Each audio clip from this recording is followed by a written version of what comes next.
I'm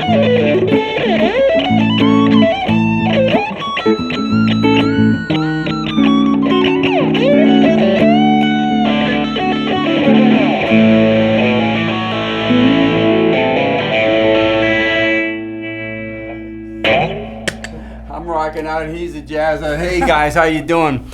Welcome back to McGold-Riffs episode 48, where I bring you the best guitar players I can find.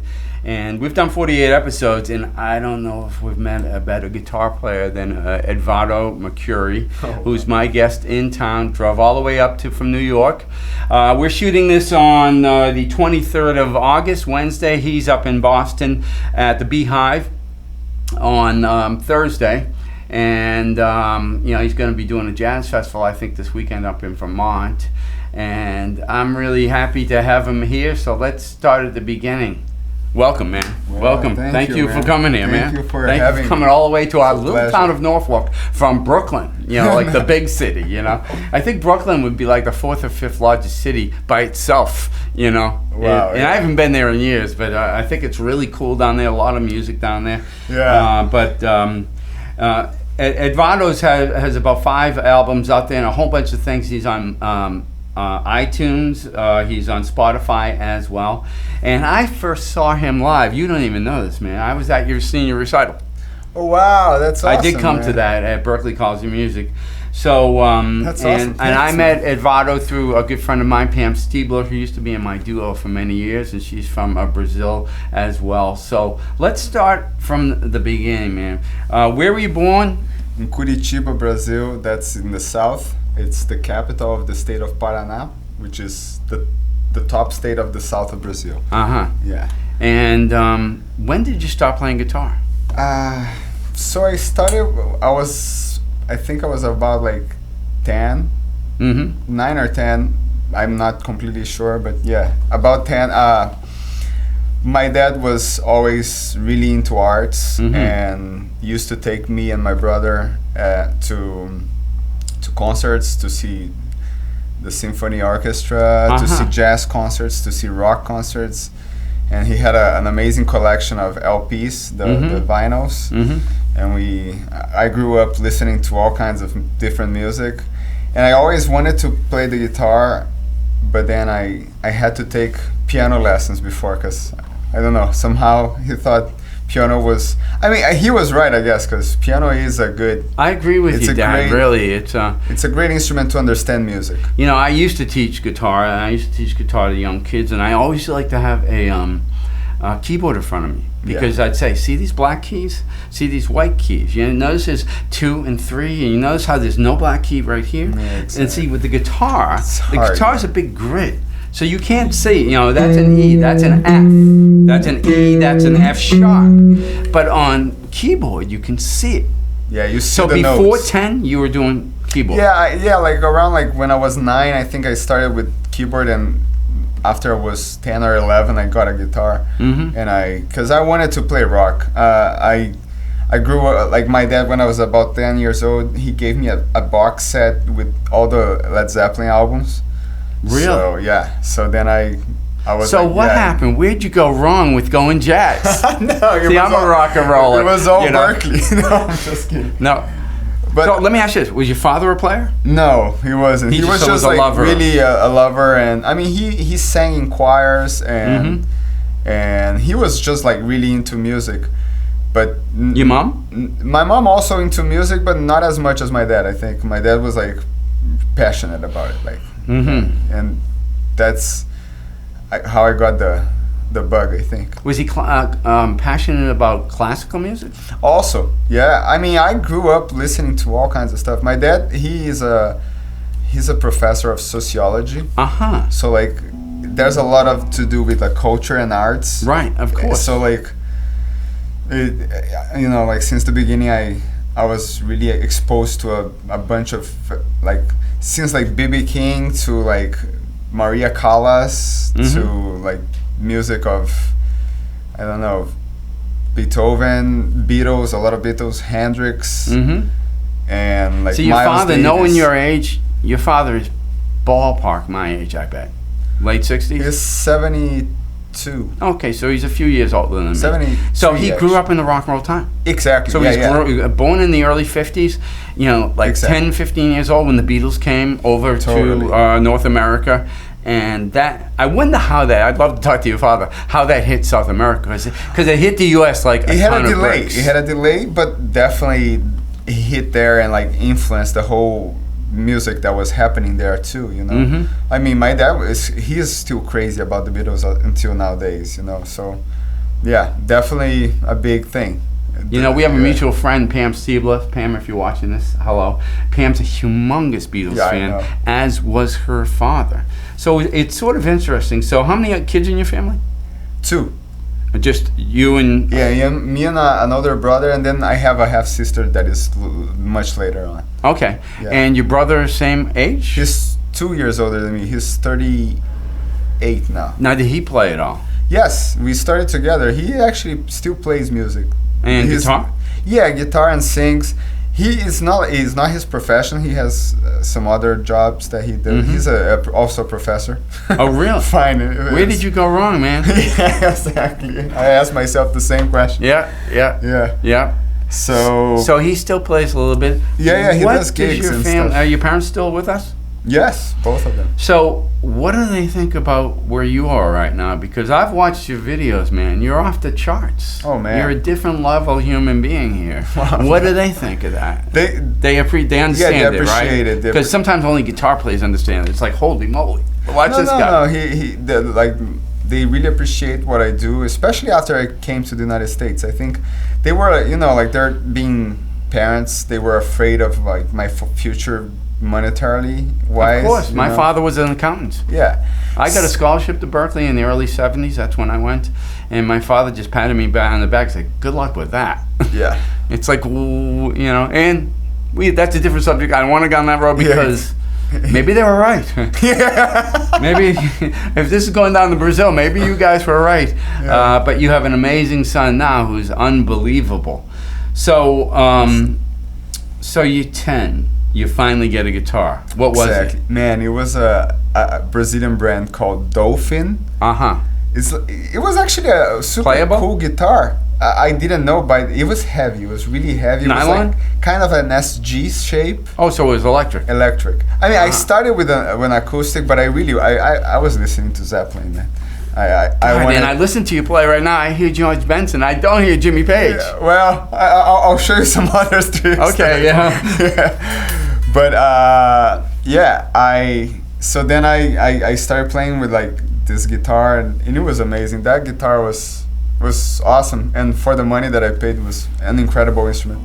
And then after that, I kept switching guitars. And right. Yeah. So 10, 11, 12 years old. We're talking 80s, right? 80. I was born in 87, so this was like 90s. Okay, 90s. Yeah, and I was listening to all kinds of. I mean, by like when I was 14, I was probably like really into Nirvana, Metallica. Really? I don't hear any Kurt Cobain in you, man. I still like it, man. I think like I never got into it. Really, I just couldn't.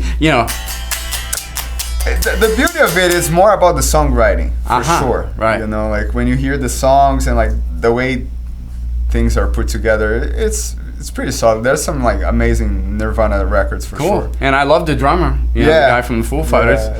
Yeah. So you're 90s and you're doing that.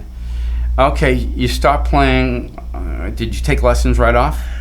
I started taking lessons with a guy who actually, it's funny because he's a friend of mine still up to nowadays, and he plays sarod, which is an Indian instrument. And so he has a lot of like the classically Indian stuff that he knows, but he was also a guitar player, and he also knew like the rock and everything. So it was awesome because he was a guy who had a very open mind since the beginning. So and it's funny because I started with my brother, and the deal was that I played melodies and he played chords. Interesting. It's funny, right? Yeah. Interesting. So my first tune that I learned. What?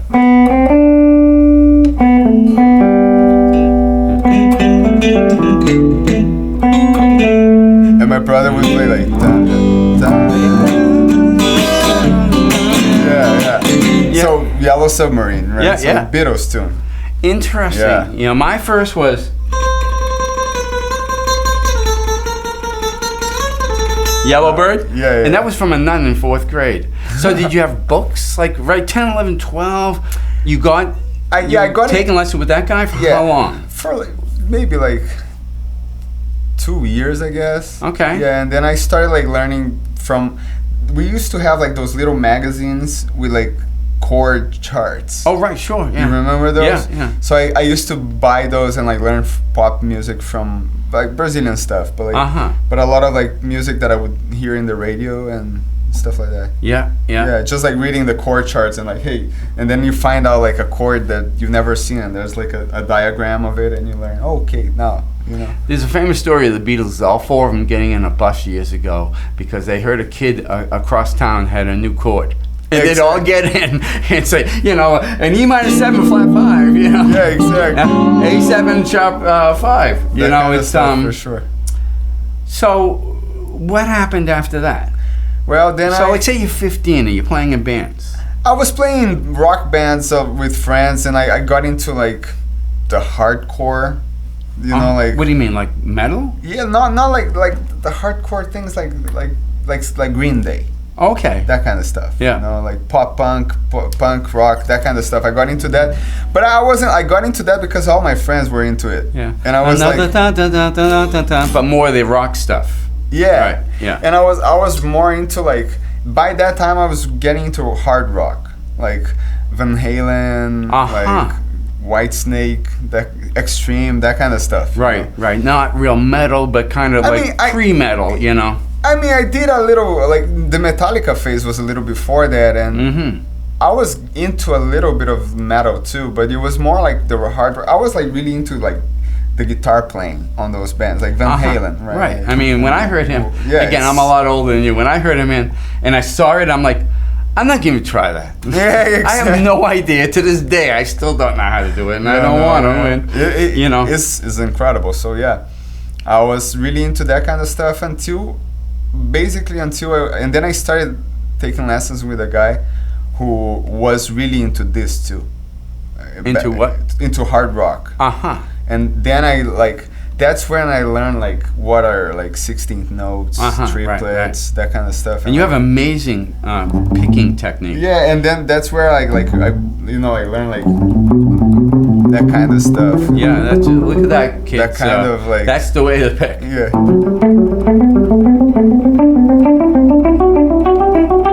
Yeah, that kind of stuff. You know, like technical exercise. Strict picking. Yeah, exactly. And then after that, Were you reading? Not really. Not really. Not real reading. Like I knew where the notes were, but I wasn't like, cause like guitar stuff, man. Like we've talked about this 100 times on the show. Why do violin players play better? And I'll tell the quick story. I played with the symphony orchestra. I was with the Platters. They were a big band at the time, and I was sitting behind the violin players, and their charts looked like EKG charts. They read it down like 179th notes. Wow. It's like they read it down first time. Yeah, I'm there, and I was nervous around them. It's really But we played a big song at the end, and I did a Van Halen type thing, and they all came around me, and I didn't know if they were going to say, "You're awful." They said, "You're unbelievable." Yeah. So it's a different type of skill for sure. They started in first, second grade reading, and they don't stop reading, and that's all they do. Yeah. And I think oftentimes, I'm waiting for a violin player to say, "See, we can play off the sheet, right? But take away that sheet, it's like, what do we do?" Yeah, there's a few that can do that, but yeah, for sure, it's you know, if you only played music reading, the moment you take that out, you don't know what to do, right? Right, and 90% of us, 99% of us are self-taught, or we steal things from other musicians. And kids at home, see these two things off the side of your head? They're called ears. Back in my day, we would listen to the album. We'd have to lift it up, and transcribe. I had friends of mine who had record players that could slow it down, so you could, you know. But then you would change the pitch, right? Yeah. So you'd learn but I was never one of those guys to learn the exact solo. It's like, you know, I go, well, it's A minor, so I can riff on A minor.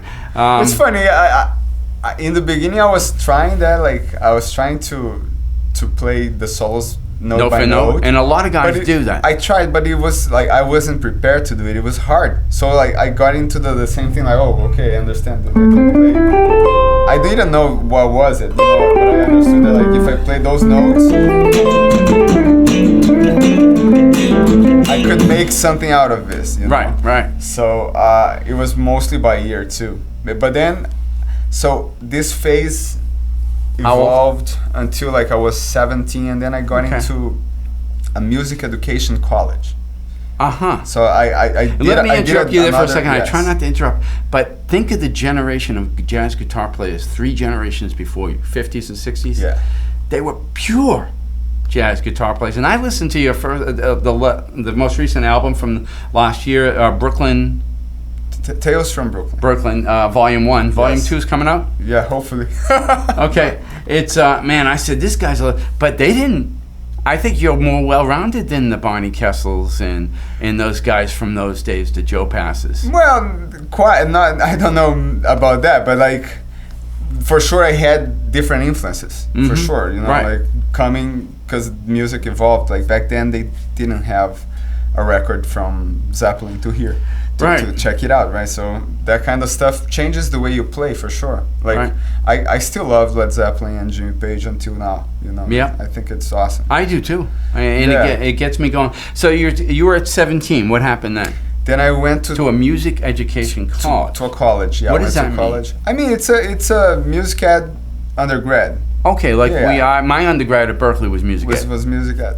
So yeah, by the time I was about to go to college, I had to choose between doing music ed or doing bachelorette in music, which was kind of like performance, but not quite, because the way music performance was back when I was in Brazil, it wasn't really organized in a way that you really practice and learn and stuff. You know, like so. I thought like, you know, like holding a degree of like, hey, a music education degree, I can work with this. Right. And with the other one, it's just like, it's about your playing. It's not about the degree itself. And I felt the same way, and I tried to convince my dad, saying, I'll get a music ed degree, you know, I'll play gigs, I'll work weekends, and I'll work 5 days a week, I'll have health care, and I'll survive. Yeah. Doing what I want to do. Exactly. Yeah. So yeah, so that was the idea. But then it was cool because when I got to the school, I mean, I had an idea. Where was it? This was in Whereabouts my hometown, in Brazil? Curitiba. Oh, okay. In my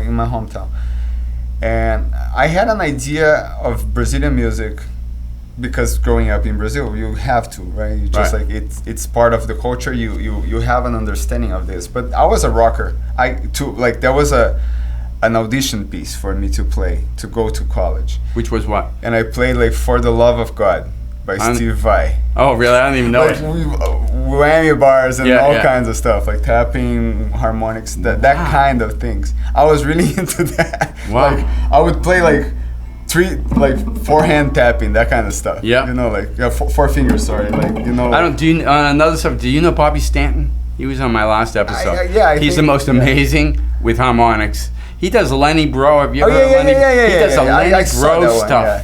It's like Yeah. unbelievable. Yeah, So that kind of were they stuff blown like away, or right? That Oh, kind so of you get stuff, all that down yeah. too, yeah. So were they blown away with that? They were like, wow, because it's impressive. It's Right, not easy right, to do, you right. know.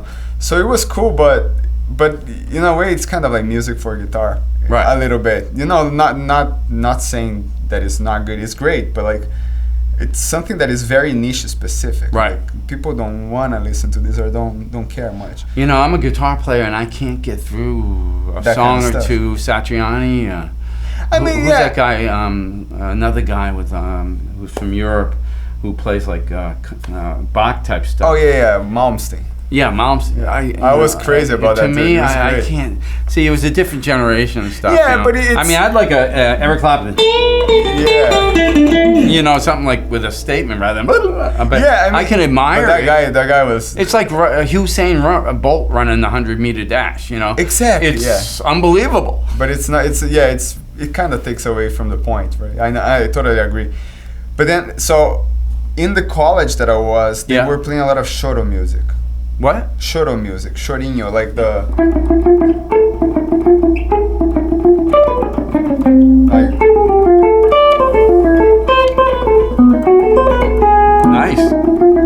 you heard this? No. Yeah,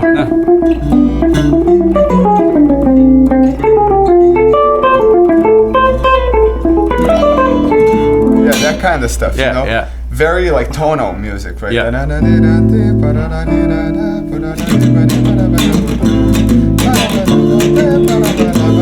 Like super like traditionally put to, like almost like a Bach beat. Right. You know, like Right. very, When you very, really, if you slow that down, it would sound like Bach. Right. Exactly. So then I got into like understanding tonal music. You know, like because it's like sambas and shoro music. It's very tonal oriented. Like it has a key center and like a subdominant, a dominant, that kind of stuff. Which rock sometimes doesn't have that. Right? Sometimes we have in rock like progressions like this, right? Like we know E minor is the key, but there's no really like you know that kind of movement that like really resolves to that E minor. Exactly. It's more like almost like a modal thing. Like you play one scale and that's it. Right? Yeah. So when I got into the college there, I started listening to music and understanding the way harmony works a little more. And that's a key, if I can tell our audience at home, especially the young guitar players, do whatever you can to learn harmony. Harmony is a secret to our music business, and if you can really understand music, I play with so many different people. I oftentimes will memorize music mathematically, the 1 to the 4, the whatever. And it's, I only do it in F sharp minor. And I'm there, okay. Exactly, that's you know, the way so, to but if do you it. can understand what a 1 chord is, what a 4 chord, what a 5 is, you don't have to be an expert on it, but it's the language that we speak, and if you don't speak it, it'll hurt you.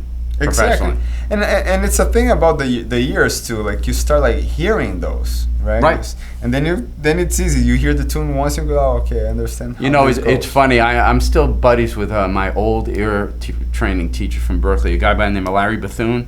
I don't know if you knew Larry. He was dean of students when you were there. But he was a buddy. He's personal friends with me.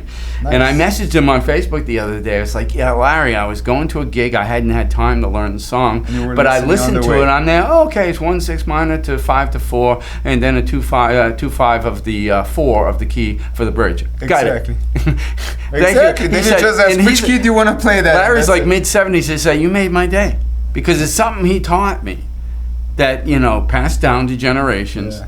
But if you can do that, you know, it just makes you just that much more of a valuable player. Yeah, to be completely honest, man, like, you know, having the facility on the instrument, that's one thing. You have to have. It's a given. You need that for you to be able to It's like baseball, you're hitting the ball. You got to be able to hit the ball or you're not going to go anywhere. But that's not music. Music is here. Right. It's totally in your ears. So like if you have all of that and don't understand what's happening, that's useless.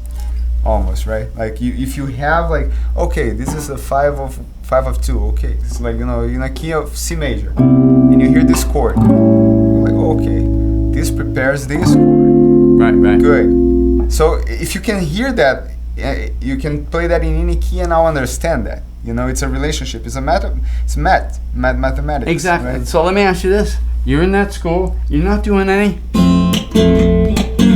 I was doing that for sure. Yeah. Jobim is the. And it's funny because you get to when I was a kid. I mean, you know, you listen to a Girl from Ipanema. People, oh, that's a goofy song. Look at the bridge. Yeah.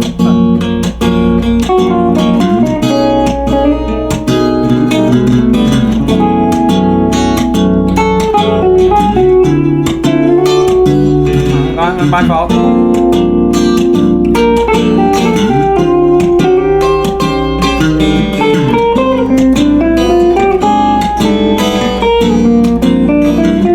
my point about that bridge is it's like an F, starts an F, right? But it goes up a half step. Yeah.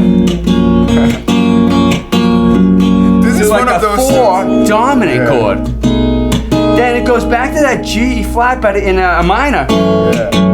To a D7, it's like that's like a flat 6. Exactly. Why? Yeah. You know what? I think he wrote that with the melody in mind, and the chords fell behind it. Exactly.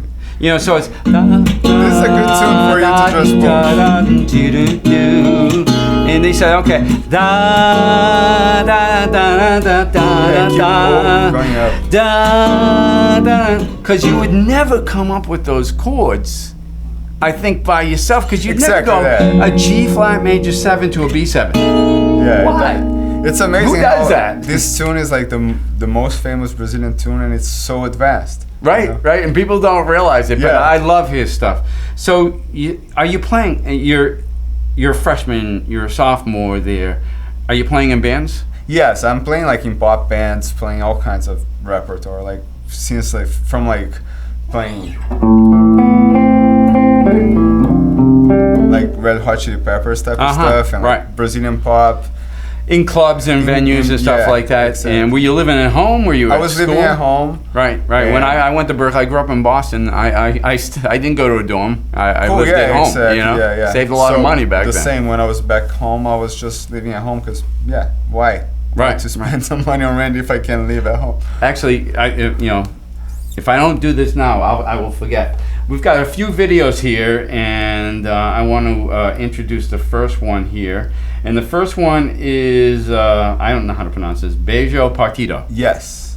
Tell me about this. But this is there's a guy, one of my favorite composers called Toninho Horta, Uh-huh. and he wrote this tune. This tune is famous in the jazz kind of world, and the take that I like, the idea to record this is like, so I play a bunch of instruments in this video, and there's one that is a banjo, but it's like a I saw Brazilian that. banjo. Are you the only Brazilian banjo player in the world? No, well, maybe here in this city now. Yeah. But yeah, it's a instrument that is similar to the cavaquinho, which is another one that I play in the video, which is 4-string, but it's the same tuning. The banjo is the same tuning as the cavaquinho, but it's like with the banjo body, so it has that like throatiness and like that other type of sound. So I bought that instrument. I was like, oh, nice. I was trying to learn. I was like, wait, what is a hard tune that I could like try to really figure out like chords and like. Right. Then I was like, yeah, that tune is hard enough. Let me try it. And then I started like learning it. I was like, why not to do like a whole arrangement that's kind of like a samba-ish? Yeah. Because it's more like, because I added percussion. The original is not like that samba. You know, it's like it's like a bossa nova. Like.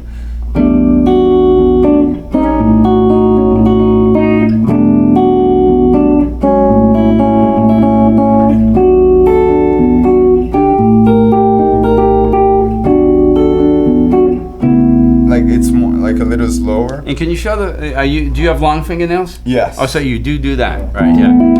Yeah, I do a lot of that, especially for like the comping. Right.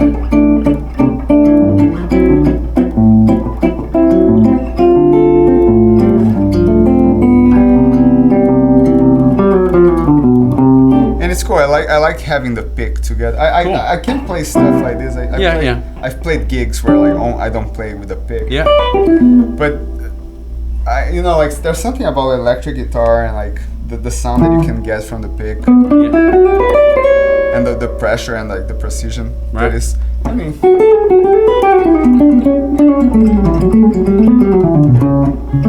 Pretty amazing. It's a different sound for sure. And Bobby Stanton, who I had on a couple of weeks ago, he has a thumb pick. Oh yeah. And that's what he does. So let's get to this video and we'll be right back.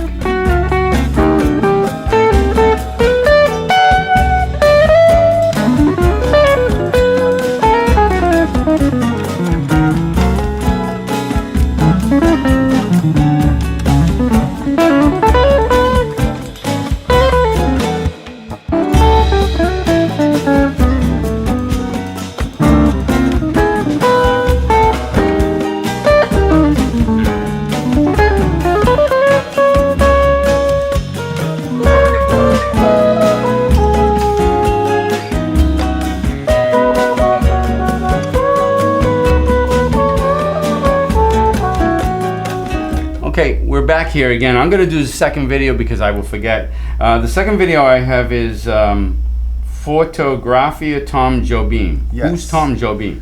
That's Antonio Carlos Jobim, the guy who wrote. That's his brother? I thought it was Antonio. Okay. Well, Antonio Tom is a nickname for Antonio. Oh, I did not know that. Yeah. Okay, tell me about this one. Is this a solo? Just solo guitar, yes. Yeah. It's just like just playing this tune that I love. The melody is so.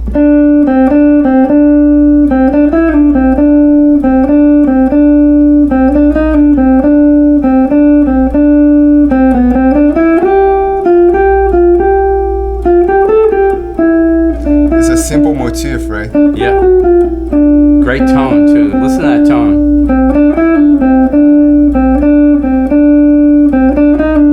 So it's very simple motif, but with the chords, it's just like. Well, people can see the Cool. It's the same Let's thing. listen to this video.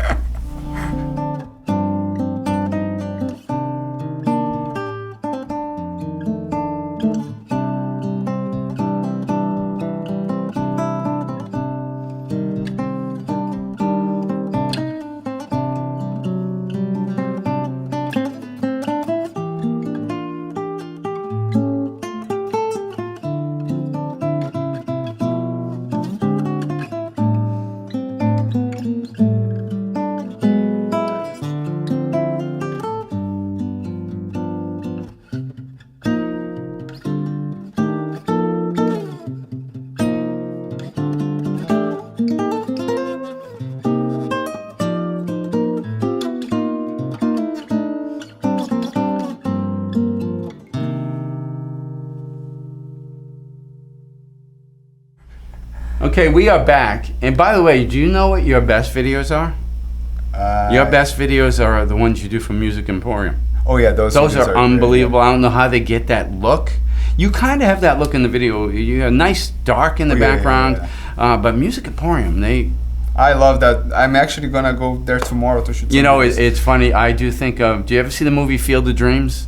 You know, it's like a baseball sort of mythical movie. They come out of the field and the dead guys become baseball players again.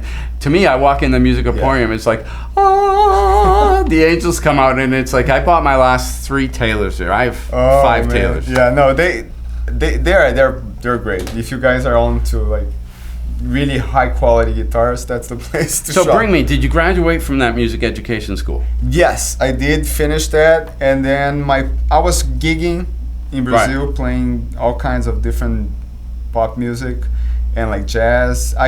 During the time in school, I got into gypsy jazz, like the Django stuff. I saw a couple of your videos on that. Yeah. So I was gigging with that band. I mean, he had 2 fingers, right? Yeah, man. Django is. And you watch those videos, it's like, no, Django is. If you think you got problems or challenges, man, watch Django. Yeah, that's when you see that the music is not really about the dexterity. It's about like what you want to really show people and like tell the story you're telling. Yeah, that guy was amazing. Yeah, so I got into. I was gigging. I was playing a lot of gigs in Brazil, like from pop to like Brazilian jazz to like bossa nova, samba gigs, because I got exposed to all those different stuff, different genres in college there. With one band, or were you getting to be known as a name like Eduardo? Call him, he can play anything. I mean, I was basically freelancing with the different bands, and I had that band like the Jazz Cigano, which is like gypsy jazz quintet. Yeah, and they're still on right now. I left the band to come to Berkeley, and they're still on, and they have a solid career. It's nice. So bring me to that humongous decision. First of all, how was your English at that time? Well, it's still bad, but like I fantastic, man. When I got here, I thought I had a decent English, because it's hard when you're not in a place that really speak the language. You have an idea of what it is, and you know you can get by. You understand movies and stuff like that, but like when you get to the real life experience, you know, like people talking super fast, and it's rough. But my English was alright, because I was able to come to Berkeley, right? I did an audition there. Oh, you came up here for the audition? No. Oh, they went down there? Yeah, they have the auditions everywhere, right? My buddy John Boboyan. Was he there? I don't. Because he tells me that I graduated with him. Oh, I see. Yeah. He tells me he travels all over the world doing those auditions. Yeah, I don't. It's funny to you ask this, but I don't. I should have paid more attention to their names and to the people. Yeah, because you're gonna run into them. Yeah, but I wasn't. I didn't really remember. I remember the audition was great. I prepared a piece for the audition, and I prepared the Jobim piece. Like Ela Carioca, which is.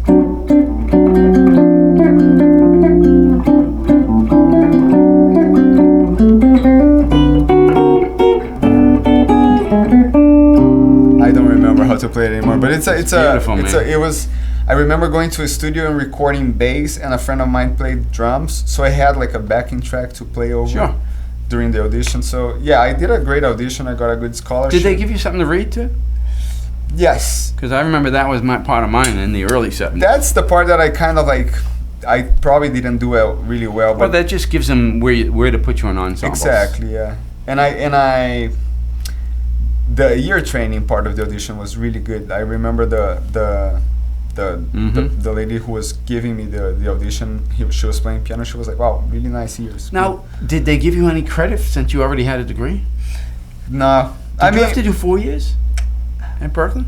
Yeah, they didn't give me credit, but when you get to Berklee, you can test out. So right. I did a lot of that. So I got into like arranging 2. Okay, so you harmony skipped that. 4. Because that's 4. money. Yeah. You skip that, you can I skipped save a bunch money. of those things, like intro to technology, that kind of stuff. Like there were some courses that I could like test out. I got into like guitar proficiency 4, I think, also. So. Who was your guitar professor? Oh man, I had a bunch, but my first one was Bruce Bartlett. Oh, I know Bruce. I know. I've tried to get him on the show, and we've been back and forth. I've not been able to get him on. Bruce is great. And then after Bruce, I studied with Mick Goodrick for like years and years. Up there. Yeah, man. It's Pat Metheny. Pat Metheny's here. Mick Goodrick, I think, is here. Mick is insane, man. I have his book, and I didn't really understand it. Yeah, no. I mean, which one? I don't know. It's like a guitar book, teaching book. It's beyond me. Yeah, there's one that is called The Advancing Guitarist. I think that's it. That's it. It's almost like a philosophy book, to be completely honest. It is, awesome. and he has a different way of looking at things. Yeah. He was like a big impact to my playing since day one. Like he was like a really good teacher for me. Yeah. Yeah, he changed a lot of stuff that it's I like used being to converted. When did they convert you to a jazz guitar player? Yeah, and Dominic Padre saying, Sanctos Deus, you are now no longer, you're not allowed to bend a string. Which no, I do still, like this one is hard. Because what are your strings, like 15 on the E? 14. 14. That's illegal. Yeah, that's illegal. That's against the rules. Like a 10-yard penalty on that one, man. Yeah, this guitar is not set up for any type of bending. Is this what you're going to play with tomorrow? Yes. Yeah, that's the guitar I brought. So you got into Berklee. You got up there. You were able to. How many G's did you have to do? Like 3? I mean, I could have done it like a little shorter, but I wanted to extend because, why not? Were you doing gigs around Boston too? Yes, I was already gigging. That's the thing, because I went to the college in Brazil. I had a lot of knowledge in Brazilian music, and I could play a lot of Jobim music. So when I got to Berklee, some teachers that were really into Brazilian music started calling me to do gigs. So it was really helpful, to get into the scene and trying to understand how things work here. Who else other than Mick Goodrick? Anyone else I might know? Well, I studied with Mick for like years, and then I studied with. And was that at Berklee or was that private? No, it was at Berklee. Okay. I studied with some other teachers, but I studied with Tiger Okoshi. He's a trumpet player. Sure. Yeah. I took a nice. But Tiger was there, bang. He's got to be older than me. He's got to be mid-70s, right? Yeah, it's the good genes, man. The Japanese genes. Yeah, absolutely. Never old. I know. It's awesome. And then I had a really amazing lab that I took with Brett Wilmot. Don't know. He had a lab called Guitarmony, which is like basically where you learn. I learned my drop twos. It was a great time to be taking that, because I was taking also arranging too. So I was like, all those voicings that we do, we can like apply to arranging. Now, can you show the camera those amazing left fingers, your fingers? Yeah. Look at these fingers. They're guitar player fingers. Do you know Larry Bayonne? Oh, yeah. Larry's a buddy of mine. Do you know his short, stubby fingers? Yeah. And he plays amazingly. Yeah, he's great. Because God gave you these perfect the fingers. ones. Because you play some bizarre, like that chord there. What is that? This is a C major 7. Okay, this let me see. Okay, I can see the G, and I can see the B on top. Yeah. Imagine like you have this. Right. This is a triad. And right. Then you add the 7. That's nice. Yeah. And then this also. So this is all C major, right? So this is like something that I got from that lab, Brett Wilmot. Yeah. And also that's another thing about Mick, which is insane. Like he's all about voice leading. So like for right. instance, if you're going from C Right, and you want to go to F, right, right. like the natural thing and what I was doing, like everybody does for the most part, Come up. they just move, As opposed to going- which is exact. Or like when you think about it, there's two notes here, the two outer notes of We're this already gonna chord, use those, they're right? they're also Yeah, that's part a of tough one. exactly. But you see, so this is called voice leading. You just move the notes that you need to know to move. Yeah. So for instance, if I'm playing, for instance, like "Girl from Ipanema," and I want to use that, like.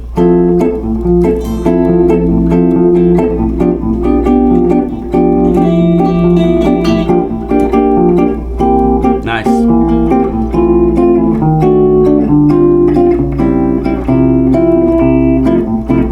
And guitar players will not do that as often as keyboard players will. Oh yeah. But I think a keyboard, it's a lot easier. It's right yeah, because there. you see that. Yeah, yeah. That's the difference that we were talking in the beginning. Here, it's much harder to see the, like, okay, I'm already there, my finger's already there. Because you have the C here, you have the C here, you know? And that's something I've tried to teach guitar players at the beginning, because you got to see there, see there, see there, see there, see there, Yeah. see there, and it's. I've never learned a way to properly teach someone other than grunt work. It's grunt work. Work on Yeah. your scales. You know, and that's okay. That's a C. That's a C. That's C. Yeah. I don't think there's any easy way to learn the fretboard. Yeah, I think like triads really help though. Uh-huh. Like, you Yeah. know, like getting like, just to understand that this is a triad. Yeah.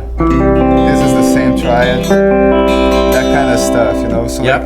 like, I tend to like try to work in string That's sets, beautiful. you know, that kind of stuff. And then, so another Cool. inversion, you know, that kind of stuff. So take me out of Berkeley. So you graduate, you did an amazing senior recital, Yeah, and thanks for going. then That's you went to New York? No, then I did the masters at Berkeley Oh, Global okay. Jazz Institute. Masters, like performance? Yeah, performance masters. Was that a year? Yes, the one Uh-huh. that they have now, the newer one. Uh-huh. I was in the first group, so A lot of musicians, professional musicians, say, "Why the heck did you do that? You're already unbelievable. At your world, you don't need a piece of paper." I mean, to be Right. to be honest, it's not like I mean I enjoyed the time there for sure. It's definitely something. I mean, the reality is school is a bubble. Mm-hmm.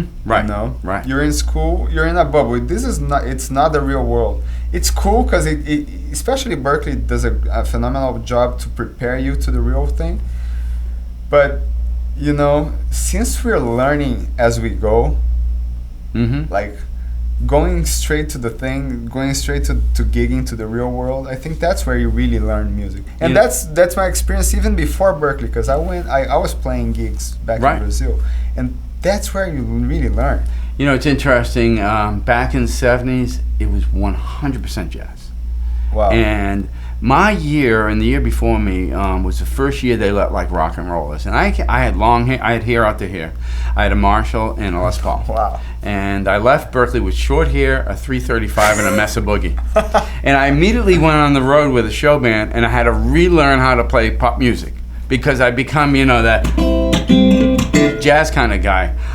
So take me out of that. In fact, let me get my third video here. Yes. And the third video here will be the last one on this show here. It is, again, I think it's a solo thing. Blue Moon. Yeah. Can you tell me about this one? Well, it's just you know, Blue Moon, that famous tune. Sure. Like,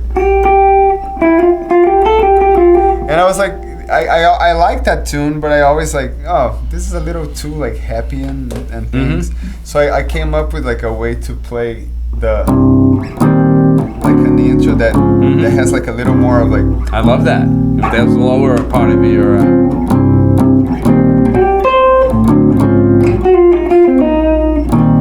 You know, that kind of stuff. Isn't that beautiful? And then I go to the tune. But yeah, I really like this arrangement. This is the type of arrangement that you know, appeared by gigging.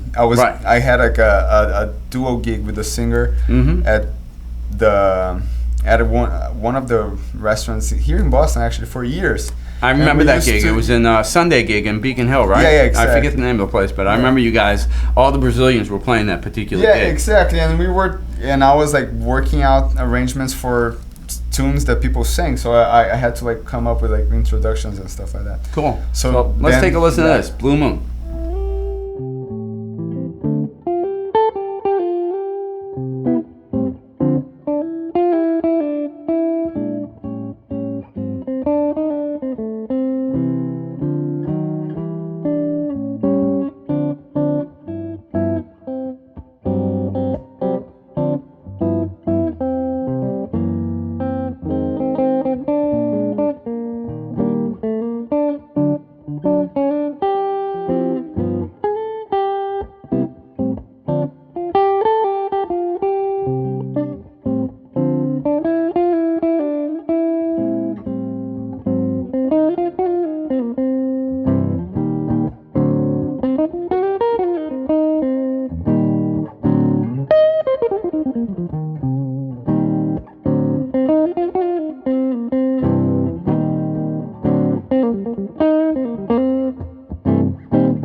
Okay, we are back. So let me get through you graduate, because we really got like 10 minutes here. So you graduate, you go in Berkeley.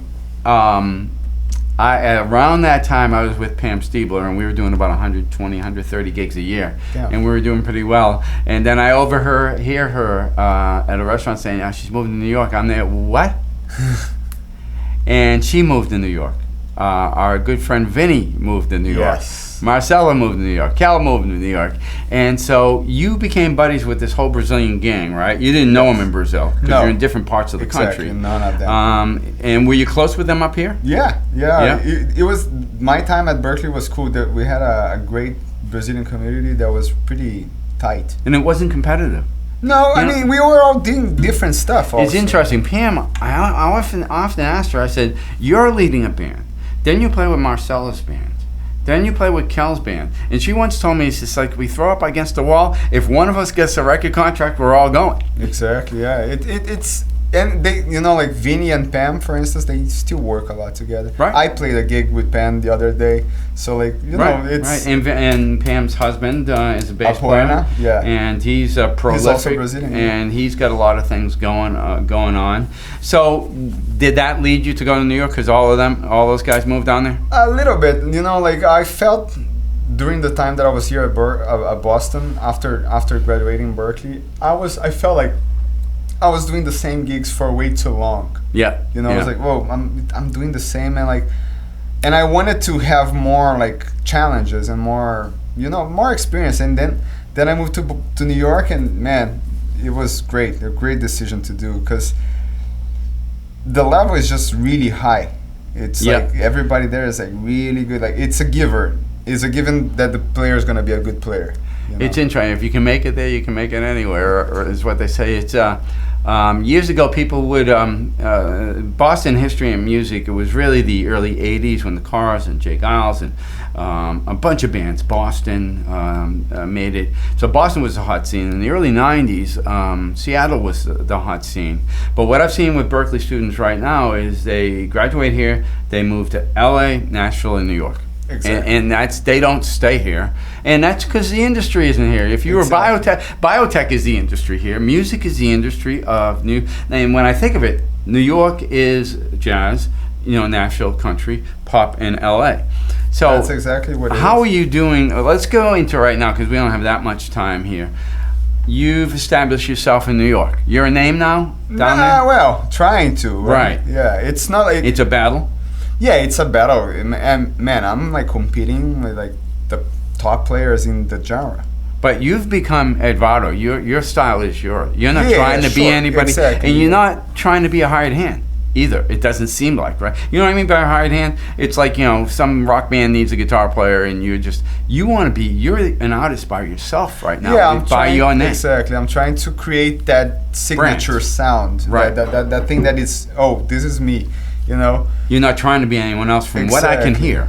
Yeah, well, we all have different influences, but I try to, for instance, even if I play a Led Zeppelin tune, I want to play it my way, you know? Right, right. I want to try to have because there's a lot of things that I like. It's not, you know, I love George Benson, but I also love Jobim, and I also love Hendrix, you know?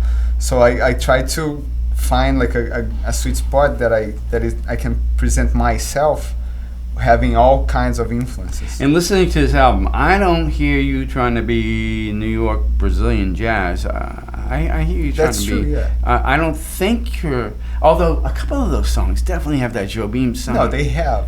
Yeah. Because that's part of their. This last album, the Tales from Brooklyn, it's a departure from the whole thing of trying to sound like a Brazilian jazz guitar player, you know. It was more like I need to produce something that is more relevant to the scene right now. Did you self-produce that? Yeah, that was during pandemic.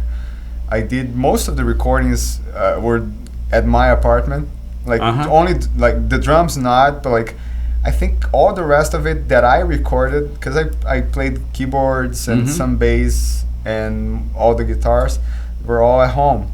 So it was good. Yeah, it was cool to do. So what is the opportunity there for someone like you with a record deal? Are they out there for jazz guys in general? I don't think so. I think the whole business with record deals is pretty much gone, man. I think. Yeah, it's gone, right? Yeah, it's nowadays with the internet and all the platforms that you can promote yourself, it's just there's an open field and you have to do everything. You have to be the artist, the PR, the booker, your manager. You have to do everything, kind of. It's kind of hard because ideally I would love to like spend time only with the guitar trying to figure out. Because you seem like a very humble person.